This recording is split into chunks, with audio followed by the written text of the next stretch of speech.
Welcome to the most trending channel. Today we are going to share some info related to 7 Archons in Genshin Impact.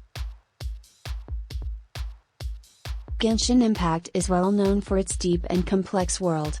Teyvat has been riddled with the intrigue of its elemental history, its 7 nations, and impactful historical events like the Archon War. However, core to all of these is the creators of the nations themselves, the 7 Archon that rule the continent.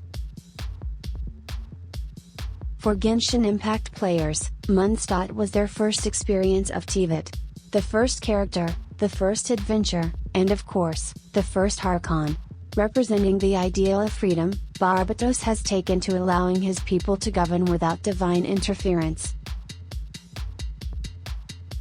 While Barbatos is an old god, he is not the oldest. Liyue's Morax, the god of contracts, is the oldest Archon with at least over 2,000 years under his rule.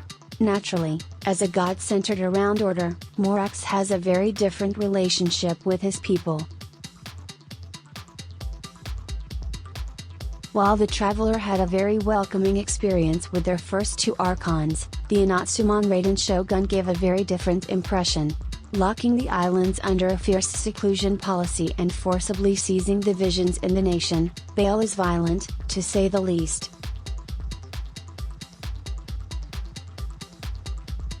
Unusually enough, despite being the next god in line for release, the God of Wisdom is one of the characters fans know the least about. Nonetheless, miHoYo is a clever company, placing hints in its trailers to be paired with already known information. Like Sumeru, Fontaine's Hydro Archon has very little information released.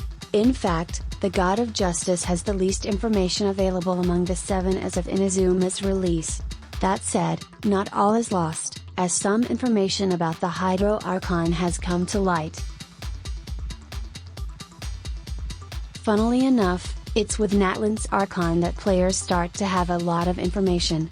For one, the Pyro Archon is the god of war. Her personality is best described as survival of the fittest based on the Travail preview trailer's description of her.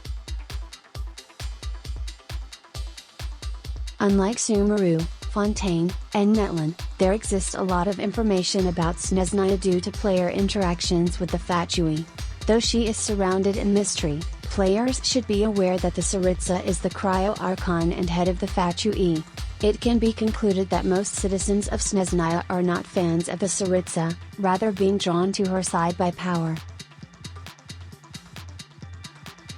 Thanks for watching, and do let me know what do you think about it. I will see you guys in the next video.